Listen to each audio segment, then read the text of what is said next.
Paper BA Turkish entrance examination Jamia Millia Islamia 2018 का paper set आप देख सकते हैं, ये है C। और इसमें जो पार्ट A होता है, जैसे कि यहाँ पे आप देख रहे हैं, इसके 40 सवालों का आंसर अभी हम यहाँ पे करने वाले हैं। एक बात ध्यान रखिएगा, यहाँ पे नेगेटिव मार्किंग होती है, जबकि सेकंड पार्ट जो कि 60 मार्क्स का होता है उसमें कोई नेगेटिव मार्किंग नहीं होती, लेकिन 40 मार्क्स में नेगेटिव मार्किंग होती है। और कितनी होती है? 0.25 मार्क आपका कट जाएगा अगर आपका एक सवाल गलत होगा तो, यानी कि 4 सवाल सही और एक सवाल, सॉरी 4 सवाल गलत होने पर एक सवाल सही वाला भी आपका कट जाएगा। बाकी इंस्ट्रक्शंस आप पढ़ सकते हो, यहाँ पे दी हुई हैं। अब हम चलते हैं पेज नंबर 2 पे, जहाँ पे आपके MCQs दिए हुए हैं। ये है आपका पहला MCQ आपके सामने। इन विच ईयर प्रधानमंत्री जन धन योजना वॉज लॉन्च्ड? तो प्रधानमंत्री जन धन योजना मतलब जिसमें के सबके अकाउंट्स खोले गए थे तमाम बैंक्स में, वो स्टार्ट हुई थी 2014 में। Next is question number 2, the parliament of India consist of the following. तो पार्लियामेंट में क्या क्या होता है? राज्यसभा होती है जो कि अपर हाउस होता है हमारा, लोकसभा होती है जिसमें पब्लिक रिप्रेजेंटेटिव डायरेक्टली इलेक्ट होकर जाते हैं, जिन्हें हम MPs कहते हैं अपने, और साथ ही साथ इनके साथ होते हैं प्रेसिडेंट ऑफ इंडिया। तो A और B दोनों होने चाहिए, इसका मतलब ऑप्शन C आपका राइट आंसर हो जाएगा। नेक्स्ट क्वेश्चन देखेंगे आप, क्वेश्चन नंबर 3 कहता है IC chips used in computers are usually made of. तो ये किस चीज के बने होते हैं? ये सिलिकॉन के बने होते हैं। सिलिकॉन एक होती है मेटलॉइड, उसमें मेटल और नॉन मेटल दोनों की प्रॉपर्टीज होती हैं। नेक्स्ट आप देखेंगे क्वेश्चन नंबर 4 कहता है विच of the following is not an example of operating system. तो ऑपरेटिंग सिस्टम बहुत सारे हैं, लेकिन यहाँ पे आप देख रहे हैं माइक्रोसॉफ्ट ऑफिस XP जो है वो क्या है? ऑफिस सूट है, एक ग्रुप ऑफ प्रोग्राम जो कि कहना चाहिए ऑपरेटिंग सिस्टम पे चलते हैं। ओके, जिसे आप माइक्रोसॉफ्ट ऑफिस भी कहते हो, वो विंडोज से अलग होता है। विंडोज क्या है? Operating system. फिफ्थ देखेंगे which supercomputer is developed by the Indian scientist. Indian scientist ने जो सुपर कंप्यूटर्स बनाए हैं वो परम नाम से बनाए, परम 10,000, परम 8,000, रिसेंटली आए परम शक्ति, और एक दो और हैं परम गंगा वगैरह। ओके, तो ऑप्शन ए करेक्ट हो जाएगा आपका। Next is question number 6, the book में कैंप इज रिटन बाय। तो ये हिटलर की ऑटोबायोग्राफी है, ऑप्शन डी आपका राइट आंसर हो जाएगा। खुद ये हिटलर ने लिखी थी अपनी जीवन गाथा या आत्मकथा जिसको कहते हैं।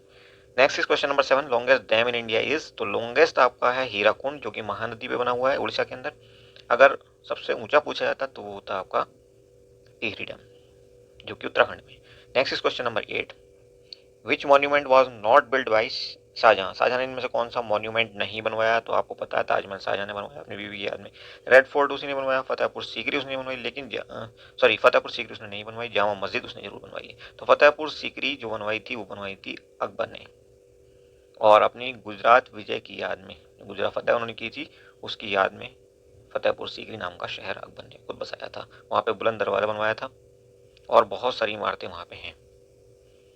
Next is question number 9, burning questions means. Burning question को होते हैं कौन से होते हैं? जो कि हॉटली डिबेटेड होते हैं। तो ऑप्शन बी आपका करेक्ट हो जाएगा। इन पे जवाब इमीडिएटली मांगा जाता है, कोई इशू हो जाए, कोई रेप केस हो जाए, कुछ और इस ढंग की इंसिडेंट हो जाए। क्वेश्चन नंबर 10 देखिए, who is known as the Napoleon of India. तो नेपोलियन ऑफ इंडिया कहलाते हैं Samudragupta, option A is correct. Next is question number 11, WTO basically promotes, क्या प्रमोट करता है WTO? तो ये मल्टीलेटरल ट्रेड प्रमोट करता है, ऑप्शन डी आपका करेक्ट हो जाएगा। Okay, next is question number 12, what is the official language of UNO. UNO की ऑफिशियल लैंग्वेज आपकी होती है French, English, Chinese, Russian, Arabic and Spanish. तो ऑप्शन डी आपका करेक्ट हो जाएगा। ये 6 लैंग्वेजेस हैं, याद रखिएगा। और आप कैसे याद रख सकते हैं इसको? ऐसे याद रख सकते हैं, FREACS, फ्रिक्स।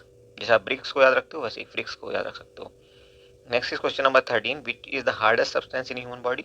तो हार्डेस्ट सब्सटेंस ह्यूमन बॉडी का होता है इनेमल, जो कि हमारे दांतों के ऊपर होता है। किसी रीजन से, क्या मतलब ये उतरता कैसे है? जब भी उतर जाता है तो हमें दांतों में बहुत तेज दर्द होता है, तो हम तरह की परेशानी होती है, दांत गलने लगते हैं। और ऐसा तब होता है जबकि हम खाना खाने के बाद ब्रश नहीं करते लंबे टाइम तक, और खाना हमारे टीथ में बैक्टीरिया की बदौलत सड़ने लगता है। बैक्टीरिया वहाँ पे एसिड बना देते हैं और वो एसिड जो एनिमल को गला देता है। तो आपको पता है एसिड को आप पत्थर पर डालोगे तो उस पर भी वो निशान छोड़ जाता है, यानी कि एसिड बहुत तेजी से किसी को भी इरोज कर सकता है, इरोजन हो सकता है उससे। Next is question number 14, the French revolution begin in which year. बहुत इंपॉर्टेंट सवाल है, बार बार आता है। तो 1789 में फ्रेंच रिवॉल्यूशन हुआ था। 15 number, doctor Rabindranath Tagore receive the Nobel prize for his work. कौन से वर्क के लिए मिला था उनको? उनको मिला था गीतांजलि के लिए, और ये मिला था 1913 में, 1913 में। तो हमने बहुत सारे इंपॉर्टेंट क्वेश्चन यहाँ पे डिस्कस किए हैं। जो कि आपको आने वाले टाइम में बहुत हेल्प करने वाले हैं अगर आप कोई एंट्रेंस एग्जामिनेशन देने जा रहे हैं या कोई भी XYZ कॉम्पिटिटिव एग्जाम देने जा रहे हैं जहाँ पे GS पूछा जाता है। 16 नंबर कहता है Bharatanatyam dance is from which state. तो भरतनाट्यम है आपका तमिलनाडु का। ऑप्शन डी आपका आंसर बन जाएगा। बट यूपी की अगर बात करो तो यहाँ पे जो डांस फॉर्म होती है वो होती है आपकी कथक। आंध्रा में होती है कुचिपुड़ी, ऐसे केरला में होती है मोहिनीअट्टम और उड़ीसा में होती है ओडिसी। ये कुछ फेमस डांस फॉर्म्स हैं जो कि आपको नोट करके रखनी चाहिए। इनफैक्ट आपको हर एक पॉइंट में आपको नोट्स बनाने चाहिए क्योंकि हम ज़्यादा डिटेल में हर एक वीडियो में इस तरह के क्वेश्चंस और उनके आंसर्स बताते हैं और कॉन्सेप्ट क्लियर करके चलते हैं। नेक्स्ट इज 17 नंबर कहता है which is the fastest animal on land. तो ये होता है चीता, जो कि तकरीबन 0 से कुछ सेकंड के अंदर ही 60 माइल पर आवर की स्पीड पकड़ लेता है। लेकिन ये ज़्यादा लंबा टाइम तक इस स्पीड को मेंटेन नहीं कर सकता क्योंकि इसके ब्रेन में बहुत ज़्यादा हीट डेवलप हो जाती है जिससे इसका ब्रेन फट सकता है, ब्रेन हेमरेज हो सकता है। तो अगले कुछ 1-2 किलोमीटर तक ये इसी स्पीड पर दौड़ सकता है, इससे ज़्यादा नहीं। Now question number 18, tuberculosis is caused by. तो ट्यूबरक्लोसिस जो होती है वो होती है बैक्टीरियल डिजीज, बैक्टीरिया से होती है मतलब ये। इसके अलावा वायरस से आप देख सकते हो बहुत सारी डिजीज और होती हैं, जैसे कि आपके तमाम तरह के फ्लूज वायरस से होते हैं, कोरोना वायरस से होता है, वो तो आप जानते ही हो। इसके अलावा इन्फ्लुएंजा, मम्प्स वगैरह भी वायरल डिजीज हैं जो कि वायरस से होती है। प्रोटोजोआ की एक बहुत ही फेमस डिजीज है, वो है आपकी मलेरिया। वो होती क्यों है? क्योंकि मादा एनोफिलीज मच्छर जब काट लेता है हमें तो वो प्रोटोजोआ हमारे अंदर इंजेक्ट कर देता है, उससे ये बीमारी हो जाती है। नेक्स्ट देखेंगे आप question number 9, Saraswati Samman is given annually for outstanding contribution to literature. साहित्य के क्षेत्र में दी जाता है ये इनाम। 20 number, who has been taken maximum wickets in one day international. तो 534 विकेट लेने वाले का नाम है मुथैया मुरलीधरन, जो कि एक स्पिनर थे श्रीलंका की टीम के, बहुत ही शानदार खिलाड़ी थे। इसके बाद नंबर आता है वसीम अकरम का, जिनके 502 आई थिंक 502 विकेट हैं। ये भी काफ़ी अच्छे फेमस और पेसर बॉलर हैं। Next is question number 21, world largest continent is. तो ये होता है आपका एशिया। ओके, यहाँ पे देखिए एक इंपॉर्टेंट नाम आया हुआ है शेन वॉर्ने का। इनकी रिसेंटली डेथ हुई है हार्ट अटैक से। बहुत ही शानदार स्पिनर रहे थे अपने टाइम के, बहुत कम टाइम में इन्होंने बहुत ज़्यादा विकेट लिए थे और दूसरी टीम कांपती थी इनके नाम सुन करके। Next is question number 22, which battle ensured the British dominance in India for 250 years. किस बैटल को जीतने के बाद अंग्रेजों को 250 साल तक इंडिया में राज करने का मौका मिला? तो ये 1700 समथिंग में एक लड़ाई हुई थी, बैटल ऑफ बक्सर। तो हालांकि यहाँ पे 200 साल कहा जा सकता है बट 250 साल कहना गलत है। बैटल ऑफ बक्सर में 3 नवाबों को इकट्ठा हराया था, 3 राजाओं को अंग्रेजों ने, इसलिए ये नॉर्थ इंडिया में उनकी तकरीबन पूरी तरह से कब्जा देने वाली फतेह थी। और इसमें किसको हराया था? मुगल बादशाह को हराया था और अवध के नवाब को हराया था और बंगाल के नवाब को हराया था। तो इस ढंग से पूरे नॉर्थ इंडिया पे तकरीबन अंग्रेजों का कब्जा हो गया था, इसलिए ये एक डिसाइसिव बैटल मानी जाती है हमारी हिस्ट्री की, मॉडर्न हिस्ट्री की। नेक्स्ट इज 23rd देखिए, why is the painting of Mona Lisa famous. तो आप जानते हो कि लियोनार्डो डा विंची ने ये बनाई थी पेंटिंग्स, और ये किस लिए फेमस है? अपनी मुस्कान के लिए, because of its smile. Next is 24, what is used in pencil. तो पेंसिल में आप जानते हो काला काला, जिसे आप कहते हो लेड पेंसिल, वो बेसिकली ग्रेफाइट की बनी होती है। उनके अंदर काला काला क्या होता है? ग्रेफाइट, जो कि कार्बन का एक एलोट्रॉप होता है, और बहुत से एलोट्रॉप होते हैं कार्बन के, जैसे डायमंड है, ग्रेफीन है। Okay, next is question number 25, be the change you want to see in a world, complete the code. तो हमने कंप्लीट कर दिया चेंज लगा करके। ओके, नेक्स्ट इज 26 नंबर, ये कहता है which is the gas in atmosphere that protect us from harmful ultraviolet radiation. तो ये गैस होती है आपकी ओजोन, जो कि स्ट्रेटोस्फेयर में होती है। सबसे पहला लेयर होती है एटमॉस्फेयर की ट्रेटोस्फेयर, दूसरी होती है स्ट्रेटोस्फेयर, जिसमें ये गैस की लेयर होती है। ये गैस होती है ओजोन, जो कि ऑक्सीजन का एक फॉर्म है। Clear? Next is question number 27, who did the discovery of penicillin. तो पेंसिलिन की डिस्कवरी का क्रेडिट जाता है किसको? अलेक्जेंडर फ्लेमिंग को। ये एक किस चीज से बनाई थी पेंसिलिन उन्होंने? एक माइक्रोब होता है, उसका नाम प्लीज बताइए आप कमेंट बॉक्स में कमेंट करके। Next is question number 28, how many planets are there in our solar system. तो देखिए सोलर सिस्टम में हमारे कौन कौन से प्लैनेट्स होते हैं? सबसे पहले होता है मरकरी, फिर वीनस, फिर अर्थ, फिर मार्स, फिर जुपिटर, और फिर उसके बाद 3 और होते हैं, जरा नाम बताइए। तो ऑर्डर ये होता है तकरीबन, ठीक है, टोटल होते हैं 8 प्लैनेट्स। नाम आप कमेंट बॉक्स में कमेंट करके बताइए। Next is question number 29, the movement of earth on its axis is called. ये होता है रोटेशन। जब अर्थ अपने एक्सिस पे घूमती है उसको कहते हैं रोटेशन। जब वो सन के चारों तरफ घूमती है इस पाथ को फॉलो करते हुए तो ये कहलाता है रिवोल्यूशन। तो ये आप डिफरेंस अच्छे से समझ लें।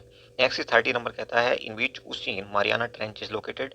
तो मारियाना ट्रेंच जो लोकेटेड है वो है आपका पैसिफिक ओशियन में, ऑस्ट्रेलिया के जस्ट थोड़ा सा ऊपर, इंडोनेशिया के पास। और next is who first address Mahatma Gandhi as father of the nation.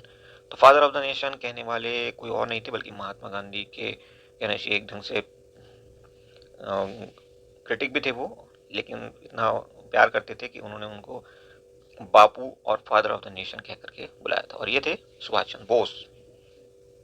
Next आप देखेंगे question number 32, in which year did the parliament adopt Indian constitution. तो ये था 26 जनवरी 1950।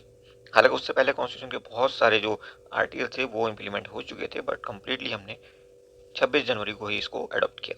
33 नंबर देखेंगे आप, Harappan civilisation was discovered in the year. तो ये ईयर था 1921, और जो आर्कियोलॉजिकल एक्सपर्ट थे उनका नाम था दयाराम सानी, जिन्होंने हड़प्पा की सबसे पहले खोज की थी और उसी के नाम पर पड़ा था Harappa civilisation. Next is 34, Alberuni live during the period of which of the following. तो अल्ब्रूनी किसके साथ आए थे?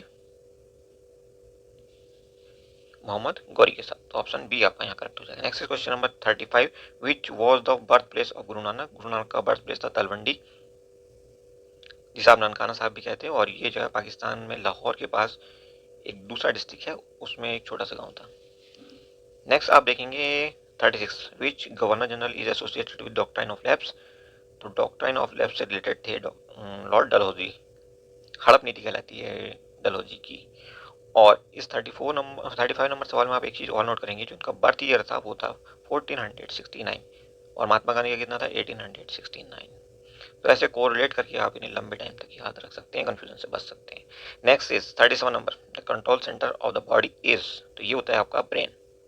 ब्रेन के 3 इंपॉर्टेंट पार्ट्स होते हैं और वो अलग अलग फंक्शन को अंजाम देते हैं, ये आप देख लीजिएगा थोड़ा सा, क्योंकि ये बड़ा इंपॉर्टेंट टॉपिक है, अभी डिस्कस नहीं कर सकते तो बस वीडियो बहुत लंबा हो जाएगा। 38 नंबर देखिए, the term mix economy denotes. क्या बताती है मिक्स इकोनॉमी? कहती है कि प्राइवेट सेक्टर के साथ साथ पब्लिक सेक्टर भी हमारा होना चाहिए, यानी कि सरकार भी अपनी कंपनी खोले और लोगों को भी इंस्पायर करे कि वो अपनी अपनी कंपनी खोले, बिजनेस करें। दोनों जब एग्जिस्ट करते हैं साथ साथ, तब हम उसको कहते हैं मिक्स इकोनॉमी। ऑप्शन बी आपका करेक्ट हो जाएगा। Next is 39 number, it will be true to classify India as. तो इंडिया को आप कैसे क्लासीफाई करना पसंद करोगे? Labour intensive, labour surplus economy. यहाँ पे लेबर बहुत है, बहुत सस्ती है। Now the last question is, when is the world environment day celebrated. तो हम मनाते हैं UNEP, united nations environmental programme, 5 जून को यूएन ने ये स्टार्ट किया था, और इसका हेड ऑफिस इस ऑर्गेनाइजेशन का बनाया था कहाँ पे? नैरोबी, कीनिया में। ठीक है, कई बार इसका हेड ऑफिस आपसे पूछा जा सकता है, तो ये आप ध्यान रखिएगा। और इसी की याद में 5 जून एवरी ईयर हम क्या मनाते हैं? As environment day. ओके, तो ऑप्शन कौन सही हो जाएगा? First A. तो ये थे हमारे 40 question, lots of question others जो बहुत इंपॉर्टेंट थे वो हम डिस्कस किए हर एक क्वेश्चन के बैकग्राउंड में। तो होपफुली अगर आपने सीरियसली इस पूरे वीडियो को देखा होगा और नोट्स बनाए होंगे तो आपको बहुत ज़्यादा मदद मिलेगी, बहुत सारे कॉन्सेप्ट, बहुत सारी मिसकंसेप्शंस जो है आपके वो दूर होंगे, कॉन्सेप्ट क्लैरिटी आई होगी और कॉन्फिडेंस बढ़ा होगा। Thank you for watching.